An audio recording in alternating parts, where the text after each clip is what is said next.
എല്ലാവർക്കും എൻ്റെ വിനീത പ്രണാമം. ശ്രീവിശ്വ വാസ്തുവിദ്യ എന്ന എളിയ ചാനലിലേക്ക് നിങ്ങളെ ഏവരെയും സ്നേഹപൂർവ്വം സ്വാഗതം ചെയ്യുന്നു. ഇന്നൊരു പ്രത്യേകത നിറഞ്ഞ കാര്യവുമായാണ് ഈ അധ്യായത്തിൽ വന്നിരിക്കുന്നത്. നമ്മുടെ മുഖത്ത് ആര് നോക്കിയാലും അവരെ ആകർഷിക്കുന്ന രീതിയിലുള്ള ഒരു രഹസ്യവിധിയെപ്പറ്റി പറയാനാണ് ഞാനീ പോകുന്നത്. ഇത് നിങ്ങൾക്ക് ഏറെ പ്രയോജനപ്രദമാകുമെന്ന് എനിക്ക് യാതൊരു സംശയവുമില്ല. ഏതെങ്കിലും ഇൻ്റർവ്യൂ, പെണ്ണ് കാണൽ ചടങ്ങ് എന്നു വേണ്ട, നിങ്ങൾ ഏത് കാര്യത്തിന് വേണ്ടി നിങ്ങൾ ഇത് ചെയ്തു പോയാൽ നിങ്ങൾക്ക് തീർച്ചയായും നല്ല ഒരു ഫലം ഇതിൽ നിന്ന് കിട്ടും. നിങ്ങളെ ഏവരെയും ആകർഷിക്കപ്പെടുന്ന ഒരു ലളിതമായ വിധിയാണ് ഞാനിപ്പോൾ നിങ്ങൾക്ക് പറയാൻ പോകുന്നത്. ഇതിൽ ഒരു മന്ത്രവുമില്ല, ഒരു സാധനയും നിങ്ങൾക്ക് ചെയ്യേണ്ട ആവശ്യമില്ല. എന്തായാലും നിങ്ങളിത് ചെയ്തു നോക്കുക. ഇത് രാവണൻ തൻ്റെ രാവണ സംഹിതയിൽ എഴുതിയ കാര്യമാണ് ഞാൻ ഈ വെളിപ്പെടുത്താൻ പോകുന്നത്. അതിനു മുമ്പായി നിങ്ങൾ എൻ്റെ ഈ ചാനൽ സബ്സ്ക്രൈബ് ചെയ്തില്ലെങ്കിൽ തീർച്ചയായും സബ്സ്ക്രൈബ് ചെയ്യുക. തുടർന്ന് വരുന്ന ബെൽ ബട്ടണിലും അമർത്തുക.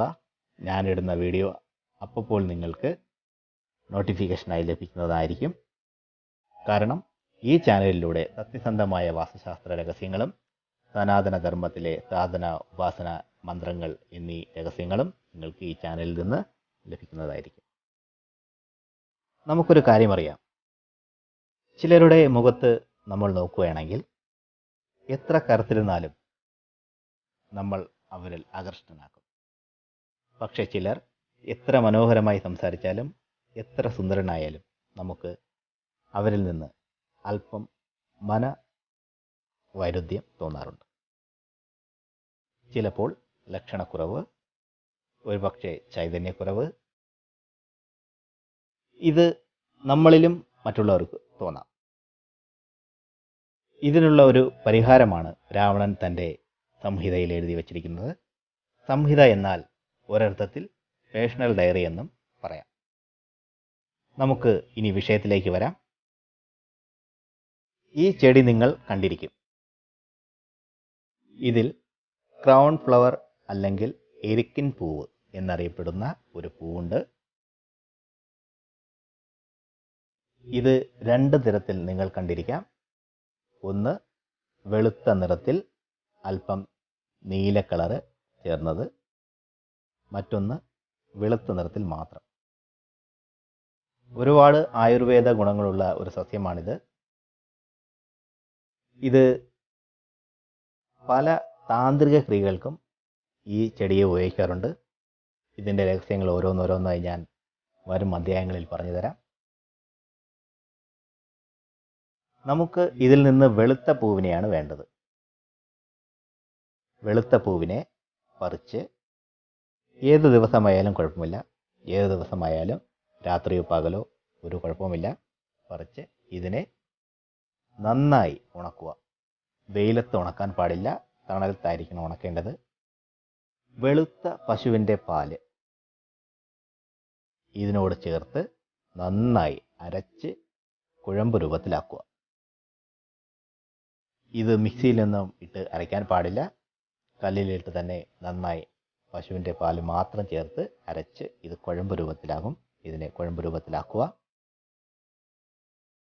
ഏതെങ്കിലും കാര്യത്തിന് നിങ്ങൾ വീടിന് വെളിയിൽ പോവുകയാണെങ്കിൽ, ഏതെങ്കിലും ഞാൻ നേരത്തെ പറഞ്ഞ പോലെ ഇൻ്റർവ്യൂയോ അല്ലെങ്കിൽ ഏതെങ്കിലും ഒരു കാര്യത്തിന് വേണ്ടി നിങ്ങൾ വീട്ടിന് വെളിയിൽ പോകുന്നെങ്കിൽ ഇത് നിങ്ങൾ സാധാരണയായി ഇടാറുള്ള പൊട്ടിന് പകരം ഇതിനെ ഇടുക. ഇടുമ്പോൾ നല്ല തണുപ്പും ഒരു എരിച്ചിലും, ചെറിയ രീതിയിൽ ഒരു എരിച്ചിലും തോന്നും. ഇത് എത്ര നേരം നിങ്ങളുടെ നെറ്റിയിലുണ്ടാകും അത്ര നേരം നിങ്ങൾക്ക് നല്ല തണുപ്പും ഒരു ചെറിയ ഒരു എരിച്ചിൽ പോലെയും നിങ്ങൾക്ക് തോന്നും. ഈ പൊട്ട് ഇട്ടുകൊണ്ട് നിങ്ങൾ ഇറങ്ങുകയാണെങ്കിൽ നിങ്ങളെ ആര് നോക്കിയാലും അവർ നിങ്ങളിൽ ആകർഷ്ടനാകും. ഇത് നിങ്ങൾ ഒരിക്കൽ തീർച്ചയായും ചെയ്തു നോക്കുക. ഫലം ഞാൻ ഉറപ്പു തരുന്നു. ഇൻ്റർവ്യൂവിനോ ഞാൻ മുമ്പ് പറഞ്ഞ ഏതെങ്കിലും കാര്യത്തിന് പോകുമ്പോൾ ഇതുപോലെ നിങ്ങൾ ഒരിക്കൽ ചെയ്തു നോക്കുക.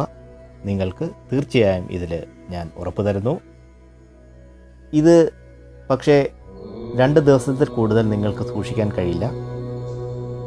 ഇനി അത് ഫ്രിഡ്ജിൽ വെച്ചാലും ഇത് വേഗത്തിൽ പാഴായി പോകുന്ന ഒരു സാധനമാണ്. അന്ധവിശ്വാസമെന്നോ മറ്റെന്ത് പറഞ്ഞോ ഇത് തള്ളിക്കളയാതെ നിങ്ങൾ ഒരിക്കൽ ഇത് ചെയ്തു നോക്കുക. ഈ അറിവ് നിങ്ങൾക്ക് ഏറെ പ്രയോജനപ്രദമാകുമെന്ന് ഞാൻ ഉറപ്പു തരുന്നു. ഇത് നിങ്ങൾക്ക് ഇഷ്ടപ്പെട്ടുവെങ്കിൽ തീർച്ചയായും ലൈക്ക് ചെയ്ത് എന്നെ അറിയിക്കുക. ഈ വിലയേറിയ അറിവിനെ ഞാൻ നിങ്ങൾക്ക് ഒരു മടിയും കൂടാതെ പങ്കുവച്ചതുപോലെ നിങ്ങളും മറ്റുള്ളവർക്ക് പങ്കുവയ്ക്കുക. ഇതുപോലെയുള്ള അറിവുകൾക്കും സത്യസന്ധമായ വാസ്തു രഹസ്യങ്ങൾക്കും സനാതന രഹസ്യങ്ങൾക്കും നിങ്ങൾ ഈ ചാനൽ ദയവായി സബ്സ്ക്രൈബ് ചെയ്യുക. എല്ലാവർക്കും സർവേശ്വരൻ്റെ അനുഗ്രഹം ലഭിക്കട്ടെ എന്ന് ആത്മാർത്ഥമായി പ്രാർത്ഥിച്ചുകൊണ്ട് നിർത്തുന്നു. നന്ദി, നമസ്കാരം.